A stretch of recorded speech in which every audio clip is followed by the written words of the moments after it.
안녕하세요. 최근 개인의 채권 매수가 작년에 비해서 한 4배 정도 증가했는데요. 문의도 많이 증가하고 있다고 하더라고요. 그만큼 이제 돈이 조금 있으신 분들은 이 채권 시장으로 몰려가고 있는데 이게 채권에 관심 있는 사람만 있고 없는 사람은 없을 수도 있어요. 제가 생각하기에는 지금은 조금 이르긴 한데 그래도 채권에 관심을 가져도 된다입니다. 뭐 어차피 이자 받는 건데 예금이나 채권이나 똑같지 않냐 이렇게 생각하실 수도 있는데요. 일단 먼저 예금하고 채권하고 조금 비교를 해드릴게요. 사실 잘만 하면은 예금보다 이제 채권이 안전한 거는 사실이에요. 이게 왜 그러냐? 예금 같은 경우에는 우리가 은행에 돈을 맡기죠. 그 돈을 일반 주부한테 빌려줄 수도 있고 기업들, 신용에 따라서 이자에 따라서 이렇게 빌려줄 수 있잖아요. 은행 같은 경우에는 불특정 다수한테 돈을 받아서 불특정 다수에게 돈을 빌려줍니다. 여러 사람들에게 빌려준 만큼 뭐 리스크가 뭐 나눠질 수 있다 이렇게 생각하실 수도 있는데 불특정 다수잖아요. 은행들이 이걸 다 알 수가 없어요. 은행이 부실하고 안 부실하고를 떠나서 은행들이 이 사람들의 신용을 다 테스트할 수 없어요. 이 중에서 한 기업만이라도 조금 문제가 생긴다. 그렇게 되면 은행 자체에 문제가 생길 수가 있거든요. 불특정 다수이기 때문에 문제가 발생할 확률이 조금 있어요. 물론 이제 국가에서 일정 금액을 보증을 서주죠. 그러나 이제 채권 같은 경우에는 증권사를 통해서 거래를 하긴 하지만 직거래하는 거하고 비슷해요. 채권을 산다 그러면 내 돈을 그냥 빌려주는 거예요. 지금 위에는 은행을 통해서 은행이 빌려주는 거라면은 이제 이 밑에는 내가 지정을 하는 거죠. 뭐 삼성전자다. 그럼 삼성전자를 콕 집어가지고 여기에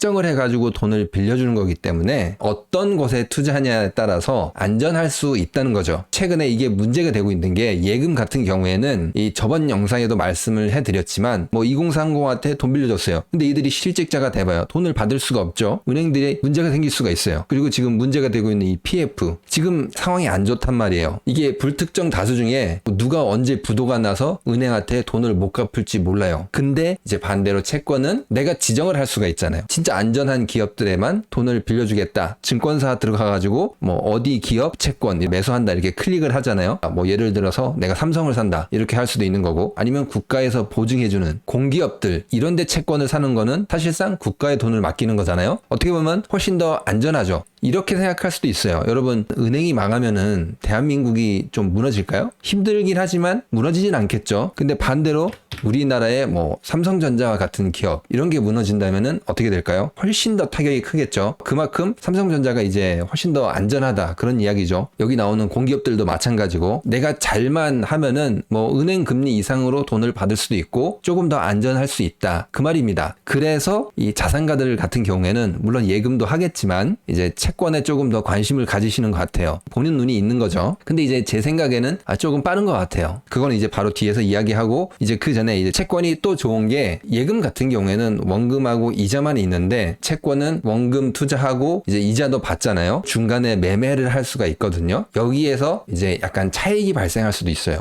내가 산 거보다 조금 더 비싸게 받을 수 있는 거죠. 이 매매 차익에 대한 세금이 붙지 않아요. 약간 절세 수단으로도 이용할 수 있는 거죠. 뭐 중간에 매매 차익 없이 만기까지 보유하면은 뭐 이자 받는 거고 그렇다고 채권 투자가 무조건 좋은 것도 아니에요. 채권은 금리하고 반대로 움직여요. 채권도 이제 금리를 보면서 투자 시기를 약간 결정을 하면 돼요. 이게 지금 미국의 20년 국채 투자하는 ETF 상품 중에 하나입니다. 뒤에 약간 이렇게 네모나게 점선으로 해놨죠. 이 ETF가 상승할 때 이게 금리가 하락할 때요. 금리가 하락할 때는 채권 가격이 오를 수가 있어요. 설명을 하자면 조금 복잡한데 그냥 채권 가격과 금리는 반대다. 이것만 알고 계시면 돼요. 그리고 최근에 금리가 어떻게 됐죠? 빠르게 올랐죠. 미국 국채 이 가격이 그냥 급락을 해버리는 그런 모습이 보입니다. 채권에 투자하려면 금리를 보고 약간 앞으로 금리가 하락할 것이다. 혹은 최고점에 이르렀다. 이 타이밍이 채권 투자하기가 가장 좋은 타이밍이에요. 지금 그래서 약간 빠르다고 느낀 게 지금 연준의 금리가 0.75씩 4번 올랐죠. 미국 기준금리가 4%인데 내년에도 조금 더 오를 것 같거든요. 그러면은 이 채권 가격은 사실 조금 하락할 수가 있어요. 시장에서는 5%를 어느 정도 유지하다가 상황을 봐서 금리를 내릴 것 같다. 뭐 이렇게 이야기를 하는데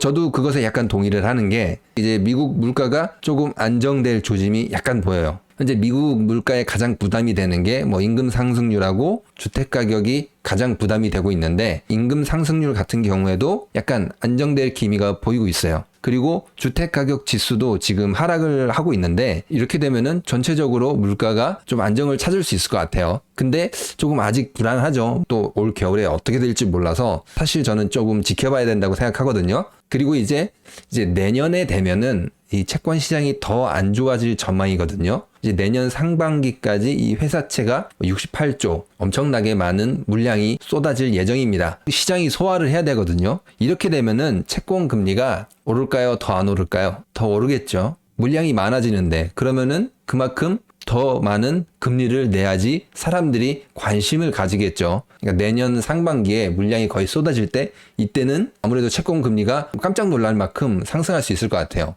그때 어떻게 보면은 괜찮은 기업을 찾는 거죠. 채권 투자를 한다면은 꽤 높은 수익률을 올릴 수 있을 거예요. 이 이자도 받을 뿐만 아니라, 만일 금리가 다시 하락한다 그러면은 채권을 중간에 매도해서 이 차익도 조금 많이 얻을 수 있을 거예요. 그러니까 플러스 알파도 조금 생길 수 있다, 그 말인데요. 그래도 이게 잘 해야 되겠죠. 그냥 막 아무 채권이나 사면 안 됩니다, 여러분. 이 채권 회사채의 이 신용 등급을 보는 게 중요합니다.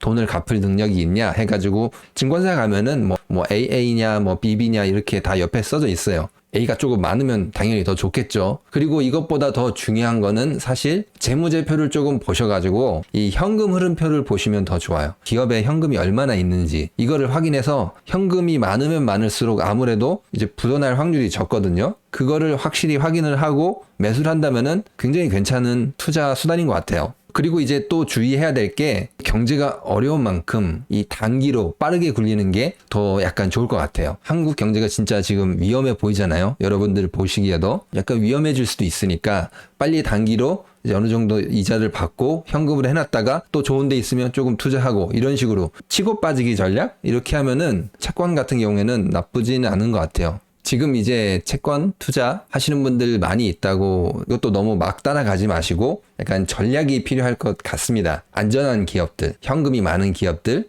우선적으로 매수한다. 그것도 어떻게? 단기로 이제 그런 전략을 가지고 채권 투자를 보셨으면 좋을 것 같습니다. 지금 조금 위험하긴 한데 약간 가시가 있는 생선 같거든요. 그러니까 잘 발라서 먹으면은 좀 맛있게 먹을 수도 있을 것 같아요. 그러면 오늘 영상은 여기서 마치도록 하겠습니다. 구독과 좋아요, 알람 설정 부탁드립니다. 감사합니다.